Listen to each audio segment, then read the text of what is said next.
तो library science के सभी स्टूडेंट्स का हमारे चैनल में बहुत बहुत स्वागत है। तो जैसा कि पार्ट 1 में 20 क्वेश्चन कंप्लीट हो चुके हैं, तो हम लोग पार्ट 2 आज शुरू करते हैं। तो हम लोग कोई भी समय नहीं लेंगे, बिना काम का इधर उधर की बात नहीं करेंगे। अगर आप लोगों को वीडियो अच्छी लगे तो चैनल को लाइक करें, सब्सक्राइब करें और शेयर ज़रूर करें। मैं भी बता दूं कि मैं भी लाइब्रेरी का ही स्टूडेंट हूँ। मैं भी इस एग्ज़ाम की तैयारी कर रहा हूँ, तो मैंने सोचा कि सभी दोस्तों के साथ इस चीज़ को शेयर किया जाए। अगर आप लोग कमेंट में ज़रूर बताइए कि और भी कोई बुक का सॉल्यूशन चाहिए, तो मैं कोई भी बुक खरीदूंगा और आप लोगों के साथ शेयर ज़रूर करूंगा। तो आइए हम लोग बिना समय गंवाए प्रश्न पर आते हैं। तो प्रश्न नंबर 21 से हम लोग शुरू करते हैं। पुस्तक चयन समिति निम्नलिखित में से उदाहरण है। किसका उदाहरण है? तो अस्थायी समिति का उदाहरण है। अब देखिए, डिस्क्राइब कर देता हूँ मैं।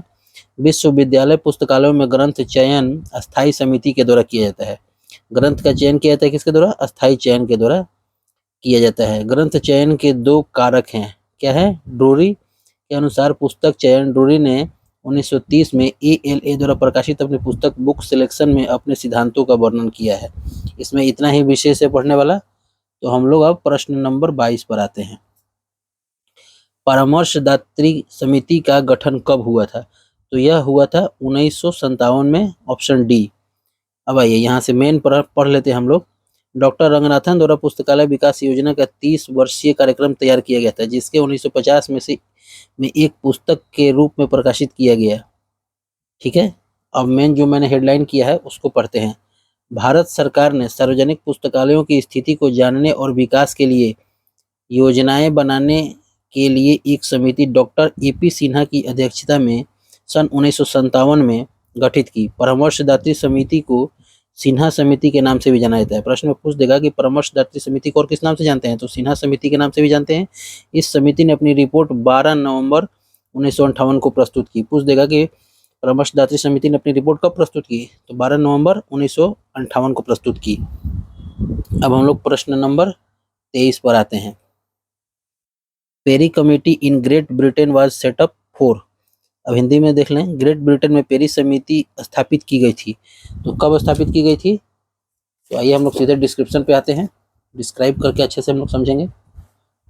तो पेरिस समिति जो है UK रिपोर्ट शैक्षणिक पुस्तकालयों से संबंधित है। पेरिस समिति किस चीज़ से संबंधित है पूछ देगा, तो शैक्षणिक पुस्तकालयों से संबंधित है।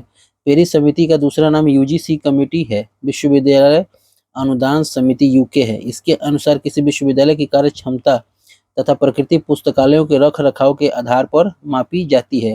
पेरी समिति 1967 के अध्यक्ष थॉमस पेरी थे। प्रश्न पूछ देगा कि पेरी समिति के अध्यक्ष कौन थे? तो 1967 में इसके अध्यक्ष थे थॉमस पेरी। आइए प्रश्न नंबर 24 पर। भारत में कौन से वर्ष में हंटर आयोग का गठन किया गया था? तो यह किया गया था 1882 ईस्वी में। भारत में पुस्तकालयों के विकास के लिए सरकार के द्वारा गठित हंटर आयोग, जिसे भारतीय शिक्षा आयोग के नाम से भी जानते हैं। हंटर आयोग को किस नाम से जानते हैं? भारतीय शिक्षा आयोग के नाम से भी जाना जाता है। इसका गठन 3 फरवरी 1882 को विलियम विल्सन हंटर की अध्यक्षता में किया गया। इसका गठन कब किया गया? 3 फरवरी 1882 को विलियम विल्सन हंटर की अध्यक्षता में किया गया। यहाँ से भी 3 प्रश्न बनते हैं। जैसे पहला, तो इसको किस नाम से जानते हैं? तो भारतीय शिक्षा आयोग के नाम से। दूसरा पूछ देगा कि इसका गठन कब हुआ था? तो 3 फरवरी 1882 को। और किसकी अध्यक्षता में गठन किया गया था? तो विलियम विल्सन हंटर की अध्यक्षता में किया गया था। भारत में पुस्तकालयों के विकास के लिए ब्रिटिश सरकार के द्वारा नियुक्त पहला आयोग कौन सा था? हंटर आयोग था। पुस्तकालय के विकास के लिए सबसे पहला आयोग कौन था? तो हंटर आयोग था। आइए 25 नंबर पर हम लोग आते हैं। 25 नंबर प्रश्न पढ़ेंगे, लंबा है थोड़ा।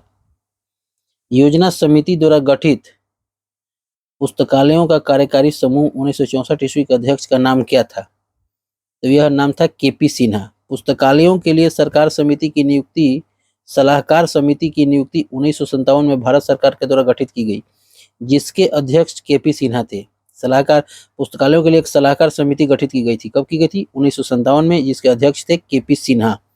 ठीक है, अब आइए यहाँ नीचे। सभी राज्यों में सार्वजनिक पुस्तकालयों की स्थापना के लिए पुस्तकालय कानून तैयार करना इसका KP सिन्हा समिति का काम है।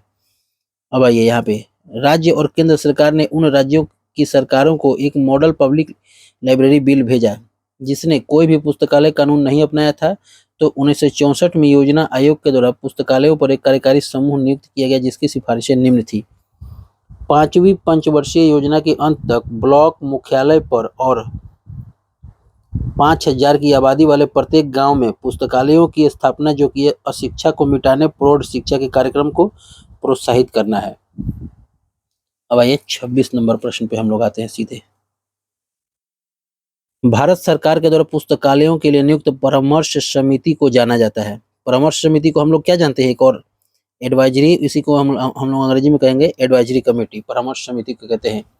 अब इसके हम लोग डिस्क्राइब करते हैं, इसको अच्छे से हम लोग एक्सप्लेन करते हैं। इसका उत्तर हो जाएगा सिन्हा समिति। ठीक है, सिन्हा समिति को एडवाइजरी कमेटी फॉर लाइब्रेरी के नाम से जाना जाता है। भारत सरकार के द्वारा गठित सिन्हा कमेटी के प्रथम अध्यक्ष केपी सिन्हा थे। यह कमेटी 1957 में बनी थी। इसकी रिपोर्ट 1959 में प्रस्तुत की गई, जिसमें सार्वजनिक पुस्तकालय विधेयक का प्रारूप प्रदान किया गया। Public library are stagnating pools of book में सिन्हा कमेटी वर्णित है। पूछ देगा कौन सी बुक में वर्णित है, पूछ देगा सिन्हा कमेटी कौन सी बुक में वर्णन किया गया है, तो public libraries are stagnating pools of book. ठीक है, 27 नंबर प्रश्न हम लोग देखेंगे। सन 1967 ईस्वी में वाडिया समिति का गठन क्यों किया गया था, तो यह किया गया था पुस्तकालय प्रशिक्षण की नवीन तकनीकी हेतु। अब आइए अच्छा से डिस्क्राइब करके देखते हैं। वाडिया समिति का गठन सन 1967 ईस्वी में A.R. वाडिया द्वारा किया गया था, जिसका उद्देश्य पुस्तकालय प्रशिक्षण की नई तकनीक से था। वाडिया समिति का काम क्या था, पुस्तकालय प्रशिक्षण की नई तकनीक से था। अब आइए हम लोग 28 नंबर प्रश्न पे आएंगे। केपी सिन्हा समिति की सिफारिशें पुस्तकालयों से संबंधित है। भारत सरकार के इसका उत्तर हो जाएगा सार्वजनिक। केपी सिन्हा जो है सार्वजनिक पुस्तकालयों से संबंधित है। केपी सिन्हा सार्वजनिक पुस्तकालयों से संबंधित है। अब हम लोग इसका पूरा डिस्क्राइब कर लेंगे। भारत सरकार के द्वारा 1957 में केपी सिन्हा की अध्यक्षता में एक सलाहकार समिति बनी और इसकी रिपोर्ट 1959 में प्रस्तुत की गई, जिसमें सार्वजनिक पुस्तकालय विधेयक का प्रारूप प्रदान किया गया था। सिन्हा कमेटी को एडवाइजरी कमेटी फॉर लाइब्रेरी के नाम से भी जाना जाता है। ठीक है, अब 29 नंबर प्रश्न देख लेते हैं हम लोग। चट्टोपाध्याय समिति की नियुक्ति किसके द्वारा की गई थी, तो यह संस्कृति विभाग भारत सरकार के द्वारा। ठीक है, संस्कृति विभाग भारत सरकार के द्वारा। इसका हम लोग डिस्क्राइब विशेष नहीं देखेंगे। पूछ देगा चट्टोपाध्याय समिति की नियुक्ति किसके द्वारा की गई थी, तो संस्कृति विभाग भारत सरकार के द्वारा। 30 नंबर प्रश्न हम लोग देख लेते हैं। 30 नंबर प्रश्न में कह रहा है कि किस आयोग ने विश्वविद्यालय के कुल बजट का 6.5% अपने पुस्तकालय के लिए नियत करने की सिफारिश की है, तो इसका उत्तर हो जाएगा राधा कृष्ण उच्चतर शिक्षा आयोग। अब डिस्क्राइब देख लीजिए। राधा कृष्ण आयोग 1948 में आया था। ठीक है, कब आया था, 1948 में। इस आयोग के द्वारा यूनिवर्सिटी बजट का 4.5% पुस्तकालयों के खर्च करने का सुझाव दिया था। राधा कृष्ण आयोग ने कॉलेज लाइब्रेरी के लिए कॉलेज बजट का 6% लाइब्रेरी के लिए पेशकश की और महाविद्यालय के लिए 100 रुपये प्रति शिक्षक और 40 रुपये प्रति विद्यार्थी के सूत्र की अनुशंसा की थी। किसने, राधा कृष्ण उच्चतर शिक्षा आयोग ने। अब हम लोग आते हैं 31 प्रश्न पे। 1971 में दामोदरन समिति की नियुक्ति डैश कार्य की समीक्षा हेतु की गई थी, तो यह पॉलिटेक्निक पुस्तकालय की समीक्षा हेतु की गई थी। अब आइए डिस्क्राइब देख लेते हैं अच्छे से। हेनिंगर और ह्यूटन 1970 में भारत सरकार के पॉलिटेक्निक के एक सर्वेक्षण की रिपोर्ट, जो भारत सरकार की दामोदरन समिति भारत में 1970 से 71 में पॉलिटेक्निक शिक्षा के पुनर्गठन और विकास पर विशेष समिति के विदेशी सलाहकार के रूप में किया गया था। ठीक है, अब आइए 32 में हम लोग देख लेते हैं। 32 प्रश्न देखते हैं। पुस्तकालय विकास हेतु कॉलेज के कुल बजट का 10% व्यय करने के लिए किस आयोग ने सिफारिश की थी। ठीक है, तो यह किया था कोठारी समिति ने। कोठारी समिति ने किया था। आइए हम लोग इसको अच्छे से डिस्क्रिप्शन देख लेते हैं, इसे क्या डिस्क्राइब किया हुआ है। कोठारी आयोग का गठन 14 जुलाई 1964 को किया गया था। इसके अध्यक्ष दौलत सिंह कोठारी थे। कोठारी आयोग का जो गठन था 14 जुलाई 1964 को किया गया था। और पूछ देगा इसका अध्यक्ष कौन थे, तो दौलत सिंह कोठारी थे। ठीक है, इसमें कुल जो है एक सदस्य सचिव थे, एक सहयोगी सचिव थे और 15 सदस्य थे।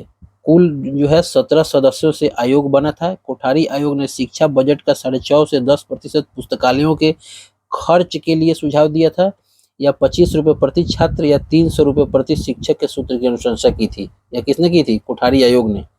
ठीक है, MC चगल को उसको कह रहा है कि आयोग ने 29 जून 1966 को 287 पेज की रिपोर्ट तत्कालीन शिक्षा मंत्री MC चगल को प्रस्तुत की थी। आइए अब 33 प्रश्न हम लोग देखते हैं। 33 प्रश्न क्या कह रहा है? निम्नलिखित में से कौन राष्ट्रीय ज्ञान कमीशन की संस्तुति नहीं है? तो यह हो जाएगा राजा राम मोहन राय पुस्तकालय न्यास राष्ट्रीय समन्वयक एजेंसी के रूप में कार्य करे। यह इसकी संस्तुति नहीं थी, बाकी जो है इससे था।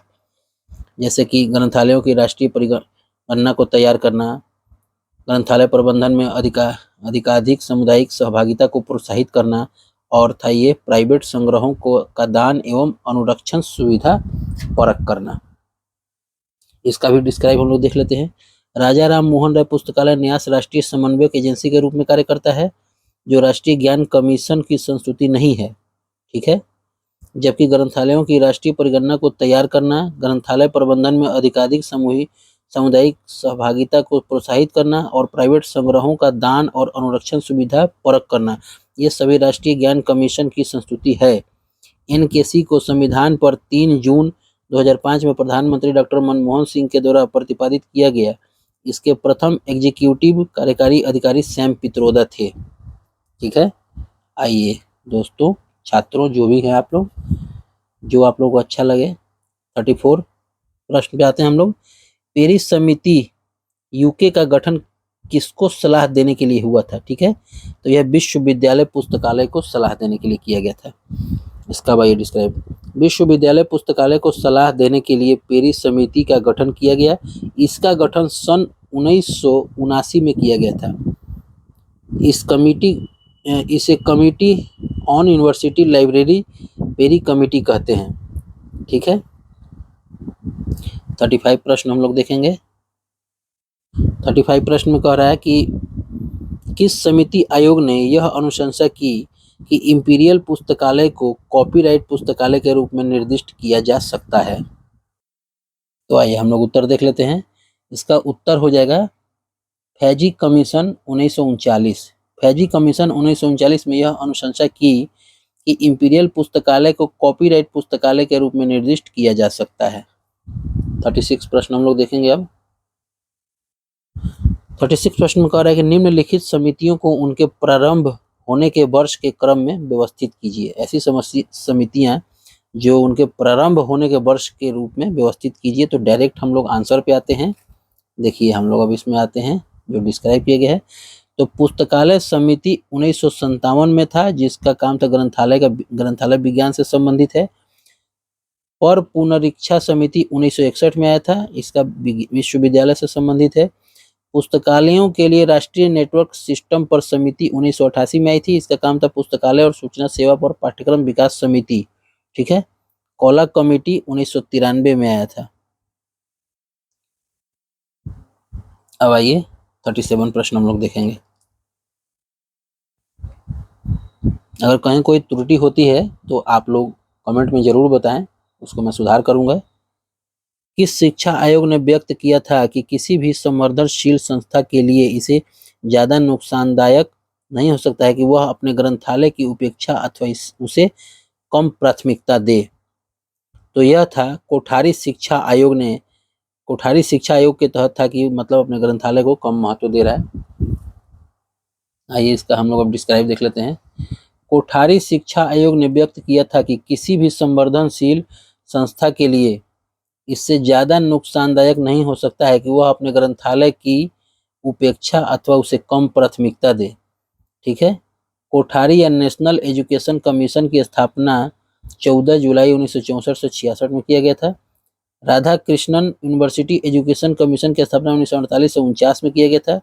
कलकत्ता यूनिवर्सिटी कमीशन की स्थापना 1917 में किया गया। इसे सैडलर कमीशन के नाम से भी जाना जाता है। कलकत्ता यूनिवर्सिटी कमीशन को सैडलर के नाम से भी जाना जाता है।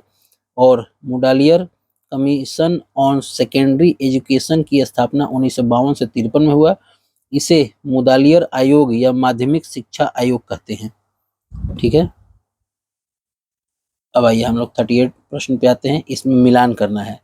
तो 38 प्रश्न का जो मिलान करना है उसका हम लोग डायरेक्ट आपको डिस्क्राइब दिखाते हैं। उस वहाँ से मतलब समय कम बचेगा, नहीं तो वीडियो काफ़ी लंबा हो जाएगा। पाठ्य चर्चा विकास समिति, जिसको पीएन कौला कहते हैं, यह 1992 में आया था। पाठ्य चर्चा विकास समिति CR करिसिदप्पा 2001 में, पुस्तकालयों पर कार्यकारी समूह 1964 में, और बड़ौदा पुस्तकालय आंदोलन कब हुआ था? 1910 में हुआ था। अब आइए 39 प्रश्न पे। तो इसमें भी हम लोग डायरेक्ट आप लोगों को ये जो डिस्क्राइब किया हुआ है यहीं पे आप लोग दिखाते हैं, नहीं तो वीडियो काफ़ी लंबी हो जाएगी। अगर दोस्तों ये अच्छा लगे वीडियो जो मैंने बनाया है तो चैनल को लाइक करें, सब्सक्राइब करें और शेयर करें। और आप लोग कोई भी किताब को बोलिएगा, मैं उसको परचेज करूंगा और आप लोगों के साथ शेयर जरूर करूंगा। और जो भारत के सबसे टॉप मोस्ट टीचर हैं लाइब्रेरी साइंस के, उनका मैं कोर्स खरीदूंगा और आप लोगों के साथ शेयर करूंगा। मैंने एक ऑलरेडी टीचर का कोर्स खरीदा हुआ है जो राजस्थान से हैं, नाम तो मैं नहीं लूँगा वीडियो में। बहुत फेमस टीचर हैं लाइब्रेरी साइंस में और लाइब्रेरियन के पोस्ट पर भी जॉब कर रहे हैं गवर्नमेंट स्कूल में। तो मैं उनका कोर्स ऑलरेडी खरीद चुका हूँ, आप लोगों के साथ शेयर करूँगा ज़रूर। अब आइए, पुस्तकालय परामर्शदात्री समिति जो है 1957 में आई थी। समीक्षा समिति 1961 में। DRTC documentation research training centre जो था 1962 में। और शारदा रंगनाथन संदान जो है 1963 में आया था। आइए हम लोग अब 40 नंबर प्रश्न पे आते हैं, जो कि हमारा आज का लास्ट प्रश्न है। 2020 का मैं प्रत्येक वीडियो बनाऊंगा, इससे ज़्यादा नहीं बनाऊंगा, नहीं तो वीडियो काफ़ी लंबा हो जाएगा और ज़्यादा लंबा वीडियो कोई देखना पसंद नहीं करते हैं। किस समिति ने यह अनुशंसा की थी कि इंपीरियल लाइब्रेरी को कॉपीराइट लाइब्रेरी का नाम दिया जाए? यह कहा था रिची समिति ने 1926 में। रिची समिति ने 1926 में कहा था कि इंपीरियल लाइब्रेरी को कॉपीराइट लाइब्रेरी का नाम दिया जाए। रिची कमेटी 1926 समिति ने यह अनुशंसा की थी कि इंपीरियल लाइब्रेरी को कॉपीराइट लाइब्रेरी के नाम दिया जाए। कलकत्ता विश्वविद्यालय आयोग को सैडलर कमेटी 1916 भी कहा गया है। कलकत्ता विश्वविद्यालय को क्या कहा गया है? सैडलर कमेटी 1916 कहा गया है।